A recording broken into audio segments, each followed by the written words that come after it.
Welcome to Cooking for Health. I'm Dr. Mary DiBartolo, Professor of Nursing at Salisbury University and host of the program. And with me is Katie Dorsch. You're a dietitian at Tidal Health Atlantic. Right. Welcome back, and I'm excited about our theme today, which is Heart Healthy Date Night. That's right.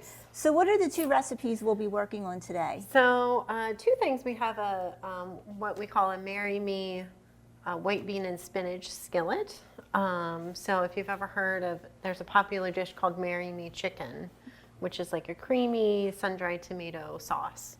So we're making it a little healthier with some beans and spinach in there. And then it's not date night without dessert. So we're making an avocado chocolate mousse. Sounds yummy. Yeah. So we're going to start with dessert because once we blend this up, we want to give it a little bit of time to chill in the refrigerator since you eat mousse cold. So it's a pretty straightforward recipe, not a lot of ingredients or steps. So we have 3 ripe avocados that I've cut in half, and we're going to scoop these out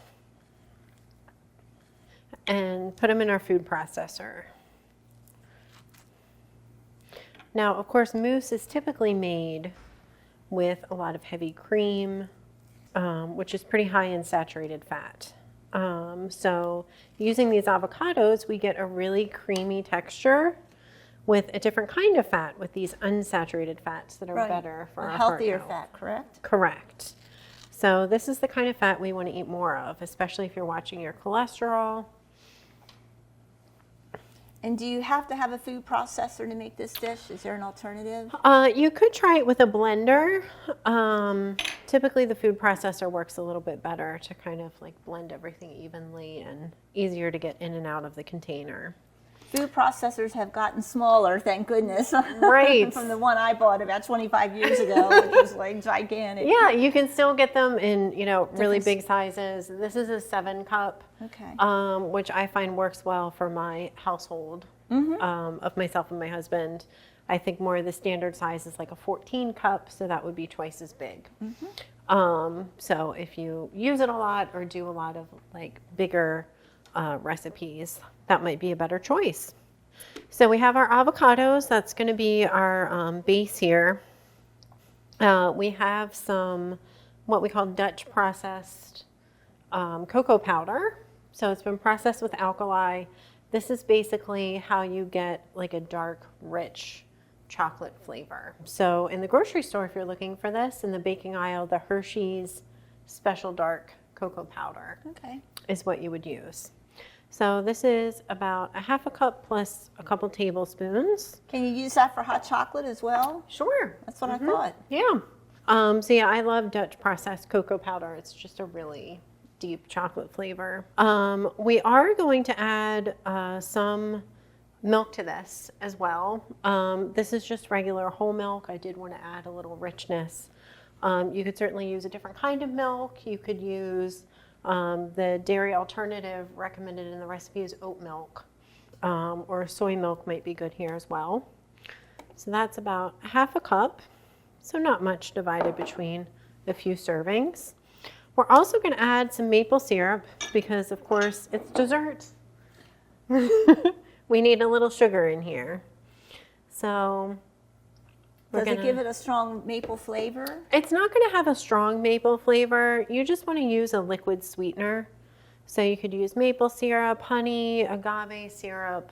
Yeah, I was just going to ask that. Could you use agave or something along those lines? Yeah. Maple syrup is just something I typically have always in my house.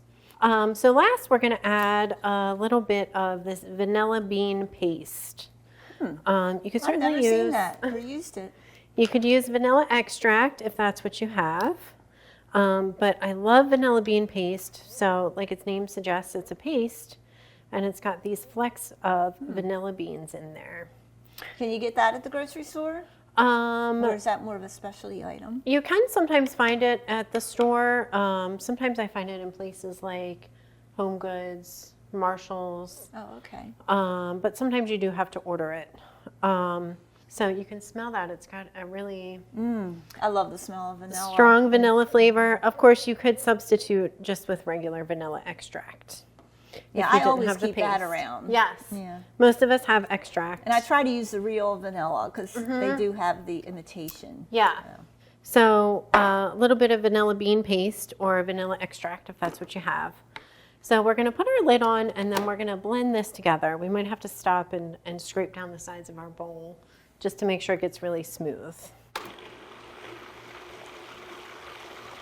Wow, that looks deeply rich and chocolatey. Lots of chocolate flavor in there. So the big thing you're doing here is making sure you blend in the avocado fully. Right, we want to make sure that it gets nice and smooth, that we don't have any chunks in there because of course mousse is very Right. smooth and light. So we're just making sure that we blend this really, really well. It might take a couple of minutes depending on how powerful your food processor is. So aside from any stray green pieces, Mm-hmm. do you find that most people wouldn't know the difference? That it tastes like real mousse and Yeah. not have avocado in it? Yeah, so the avocado, of course, just by itself is kind of a bland flavor, but it offers such a creamy texture. You know, the chocolate's going to be really strong here, so it's not going to taste like you're, you know, eating chocolate guacamole. Okay. So most people typically don't notice the texture or the flavor of the avocado, rather. I'm just going to scrape the sides of the bowl so we can make sure we're getting everything in there. Yeah, there's a piece right there. Piece. Wow, that looks really good. I know. In the container, that's pathetic, but it looks very good. Very rich. Smells good. It does. So we'll give this just another whir. I love this new food processor I got. It's very quiet, but very efficient. I have a fear of processor blades. I'm always worried I'm going to cut myself somehow on the blade, but I guess there's safety Right. precautions you need to take when Yes, using a the processor. blades will not run unless you have the lid locked in place. So it's impossible to stick your hand in there. It looks like this is about done. I'm not seeing a lot of chunks or anything like that floating by. So what we're going to do is we're going to take this off and we're just going to stick this in the fridge to chill for a little bit before we try it. Okay? Now, what would really help if we had fancy little containers to serve it in for date night, of course. That's right. Of course, if you have some special containers, they'll be of good use here. So we're just going to stick this in the fridge. Okay. All right, so now we've got our mousse chilling in the fridge. So we're going to move on and make our dinner, our main attraction, which is this Marry Me white bean and spinach skillet. Perfect for date night. Exactly. I thought it would be fun. So we have our skillet is heated up just over medium heat. We're going to add, we have some shallots here. So this is about a half a cup of chopped shallots. Could you use like Bermuda onion if you needed to? Or Yeah, is it you better could with shallots? use, if you didn't have shallots, just like some white onion or some red onion would be a good substitute. And we also have some chopped sun-dried tomatoes. So again, this is about a half a cup. These sun-dried tomatoes, you buy them jarred and they're packed in oil. So I got these. You can buy sun-dried tomatoes either just as halves, or these are the julienne, so they're cut into strips. And then I just chop them up a little bit more. Yeah, I like anything that's chopped already. Right. Perfect. Less work you have to do, the better. We're trying to get to date night faster. And avoid injury that could occur with a knife. That's right. Plenty of knife injuries. I should point out when you're cutting your avocados in half, not to cut them in your hand. Put them down on the cutting board. A lot of knife injuries happen that way with avocados. Yeah, don't let this happen to you. I believe they actually call it avocado hand. Or get one of the steel gloves. What are they called? That's right, a cutting glove. Cutting glove. Yeah, so you can I might buy. have to purchase one of those. It's like a silver-looking glove that is cut-proof. Right. So you can cut things in your hand. They're also good when you're shucking oysters. Yes. So you might see chefs wearing those sometimes. That's what they're for. So we've got this going. It smells really good. It does. Next we're gonna add, so I have some minced garlic here. So this is 4 cloves of minced garlic. Gonna smell even better now. Adding garlic to the mix. That's what draws everybody to the kitchen, the onions and garlic. And we're gonna add a little bit of salt too. So about a half a teaspoon of salt.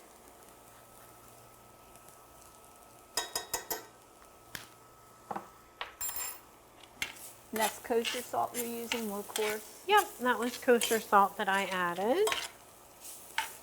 But you could use regular salt if you. Sure, I would just use a little bit less, like a scant half teaspoon if you're using regular salt. So we don't want to cook the garlic too long because it'll end up burning. So just about 30 seconds to a minute or so until that's really fragrant. And then we're going to deglaze the pan. So basically get all this stuff off the bottom of the pan with some white wine. So we have about a half a cup of dry white wine. So when we do that, it all simmers and bubbles. So any of those good brown bits that are stuck in the pan, we're going to scrape those up.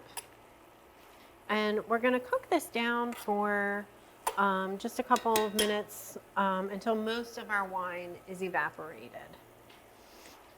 And I see we have white beans that go in this, of course. That's right. You know I'm a bean fan. Right, you are. You belong to the Gourmet Bean Club. Yes, the Rancho Gordo Bean Club.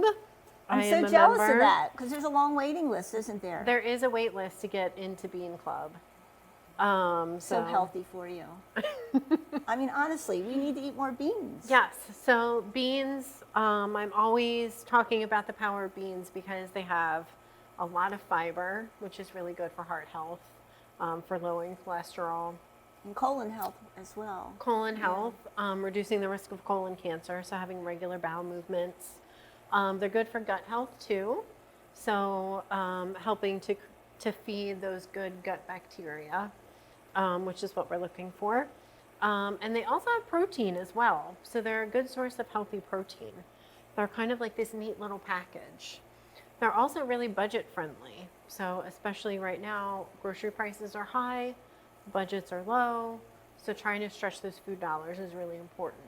So even if you're not eating a completely meatless meal, you know, if you wanted to make this dish with, you know, half a pound of chicken and, you know, 1 can of beans in here to kind of stretch your budget a little bit, they can be really helpful for that. So even, of course, dried beans, you can get a pound of dried beans and cook them yourself. And that equals about 3 or 4 cans of beans. So those are really economical. But, you know, the canned beans themselves, you can get those for a little over $1. And so convenient to use. That's what I use is canned beans. I have a variety in my cabinet for whenever I get the urge to have beans. Right. So even though I belong to the Bean Club and I cook a lot of dried beans, I still always have some canned beans in my pantry for easy meals or if I don't have beans prepared.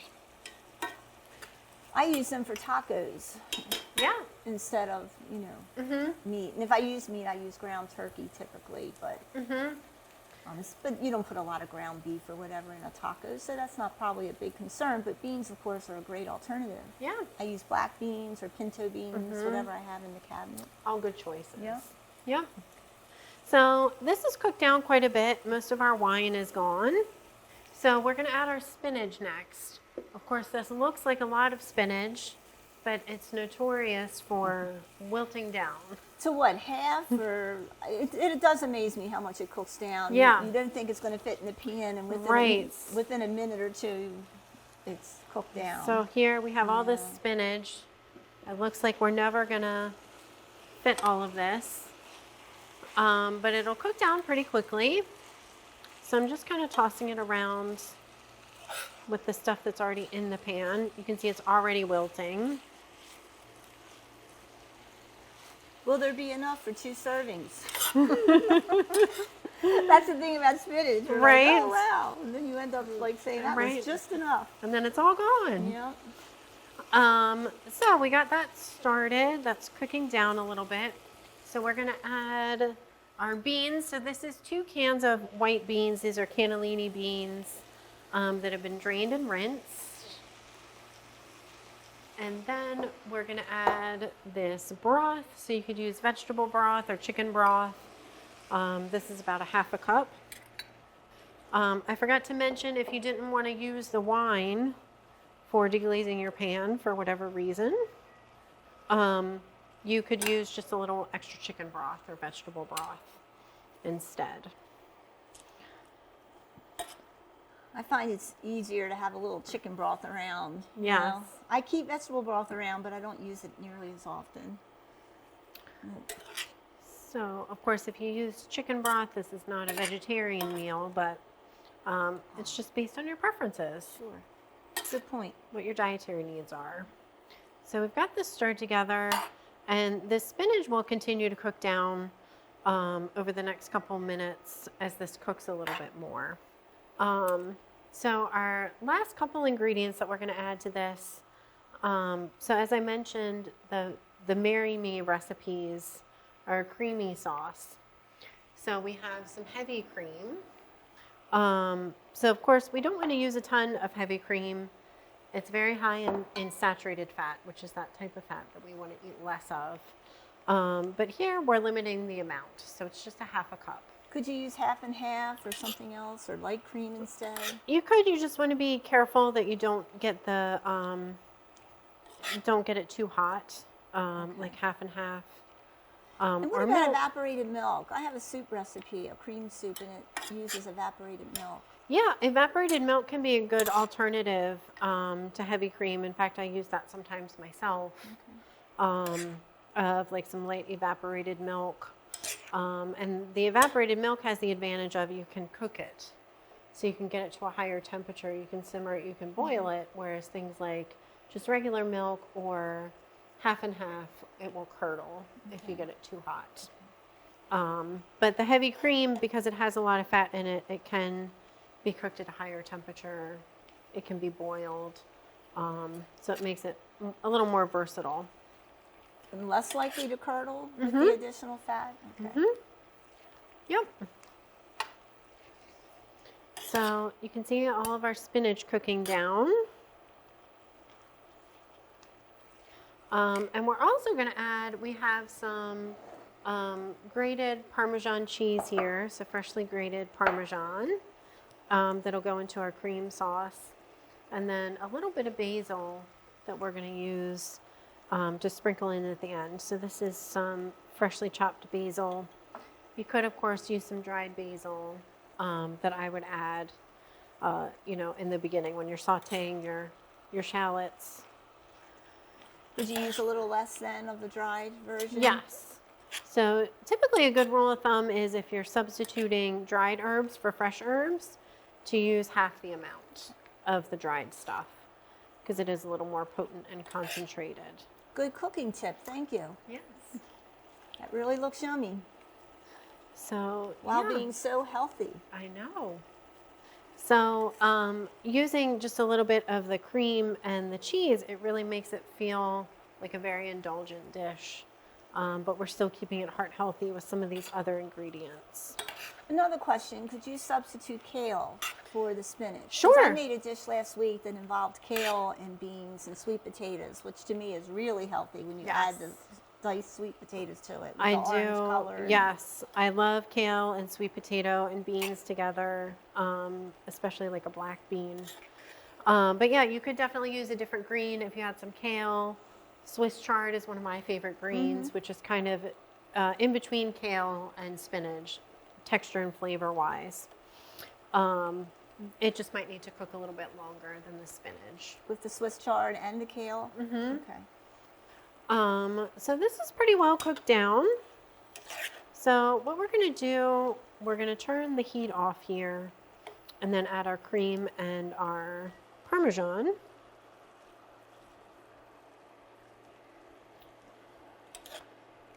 So again, this is half a cup of the heavy cream.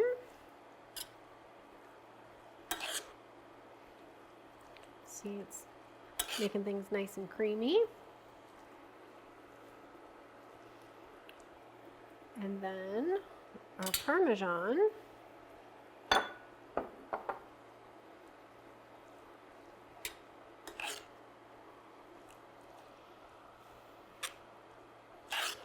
And that Parmesan really kind of brings it together. And this is great served, especially with like some crusty bread to help soak up some of that sauce at the end.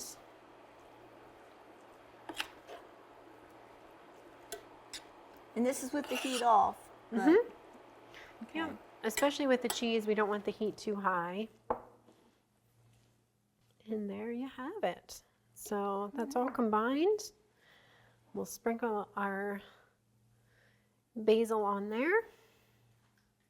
That looks good by itself, even without the basil, but I know. it's always nice to sprinkle a little herbal on top of Yeah, the dish. especially with the tomatoes, that basil is going to go really well with that. Exactly. So yeah, let's get our dinner plates together and we'll grab our mousse and then we're ready to eat. Can't wait. Yeah. So we have our white beans and our chocolate mousse here is ready. So we'll start with the white beans and spinach, correct? Yes. Start with The our marry me dish. with our entree. Yes. Mm-hmm. Very good. Mm-hmm. The cream sauce with the shallots and tomato and such, make it just a hint of basil. It's nice. Mm-hmm. Very creamy, very good. So maybe it might prompt somebody to marry you. I'm already taken, as are you, I think. Right. For those who aren't, Yes. just a suggestion. Straight to the heart with a heart-healthy dish that is delicious. So we're ready to move on to the chocolate or avocado chocolate mousse. Avocado chocolate mousse. So of course you want to get this nice and cold when you are ready to eat it. So it's good made ahead of time. You could garnish it maybe with some mint leaves, or Mary, you suggested maybe some white chocolate hearts. It looks delicious and rich as it is. But Yes, Just trying to keep with the mood. that's right. So Okay. it turns out pretty creamy and light. That is delicious. Is it the Dutch chocolate that makes a difference, using that specific kind of powdered chocolate? That specific kind of chocolate is like more of like a dark chocolate flavor. Look how dark that is. There's a lot of mousses you see look like they're more with milk chocolate and Right. light.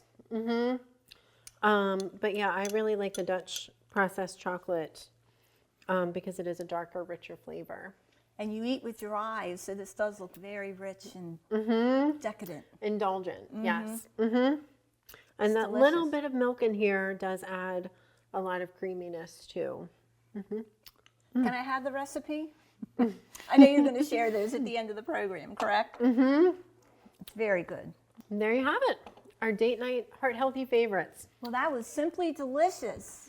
Thank you so much, Katie, for sharing these recipes and all your helpful cooking tips along Yeah. the way. Thank you for having me again. And thank you for joining us for Cooking for Health here on PAC 14.